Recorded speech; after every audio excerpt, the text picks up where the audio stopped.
Greetings, friends. I'm Jeffery Sachs, university professor at Columbia University. We are at the end of a very unusual 200 years of global economic history in which the North Atlantic region, by that I mean Europe and the United States primarily, dominated the world economy, and in which Asia's role in the world economy fell precipitously, even though Asia remained home to well over half of the world's population. These are estimates of the share of global output in the North Atlantic region. That is the top line that rises to reach a peak around the middle of the 20th century, and the Asia share of world output, which starts out at about 60% of world output in 1820, but then falls to around 20% of world output by the end of World War II. As we know, is that the share of Asia in the world economy has been rising steadily for the last 70 years since the end of World War II and the founding of the People's Republic and the rapid growth, especially of East Asia. And the share of the world economy in the North Atlantic region has been diminishing. Now we are in a very different era, and Asia's growth, China's strong economy, and the diffusion of technology has changed all. We know in particular, if we measure gross output at purchasing power prices or at international prices, China is now the larger economy compared with the United States, not in per capita terms, where China is still roughly 1/3 of the US in per capita GDP measured in international prices, but in absolute size of the economy and in rate of growth. China is obviously now the largest economy in the world. Now, the geopolitics are changing, of course, because of this.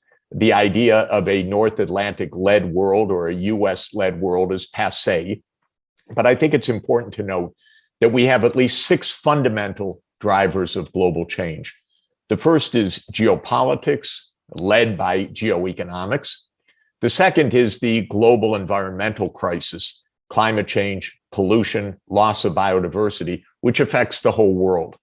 The third is the enormous demographic changes underway. A fourth is rising social demands everywhere for fairness and inclusion. In China, the concept is common prosperity, but we need the idea of social inclusion everywhere. It is the great ethical demand of our age. The fifth fundamental driver is the digitalization of society, smart machines, artificial intelligence, digital connectivity. This is transforming every sector of the economy and every aspect of our lives. And the last point I would emphasize is the quest for well-being, because as societies get richer, they find out that GDP per person hardly defines what is well-being in a society. So there is a new quest for the quality of life.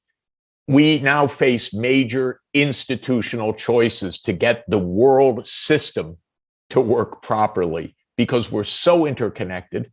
There is no single dominant country. The United States is no longer the world dominant country, nor should it aim to be. No single country should dominate the world. We need a global system, and that will be key for global peace as well. There are several areas where global cooperation is needed. To end global poverty, China has shown how this can be done remarkably in 2 generations in China, from pervasive poverty to the end of poverty by 2020.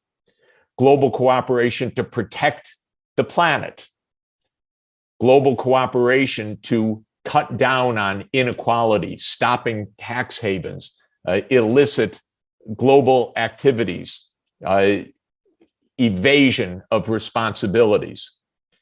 We need cooperation, not hegemony. We need nuclear disarmament to move forward. We do need cooperation on digital technologies for protecting privacy, for avoiding cyber warfare. We definitely need strong cooperation on climate change. And we need the United States and China to say to the rest of the world that as the two largest powers of the world today, both stand strongly in favor of the UN Charter and the Universal Declaration of Human Rights and aim fully to cooperate within those universal frameworks. So this, I think, is the point that I want to emphasize. We are in a new geopolitical age, a post-American age, but this doesn't mean a new hegemon. It means global cooperation. It means reinforcing multilateralism. Thank you.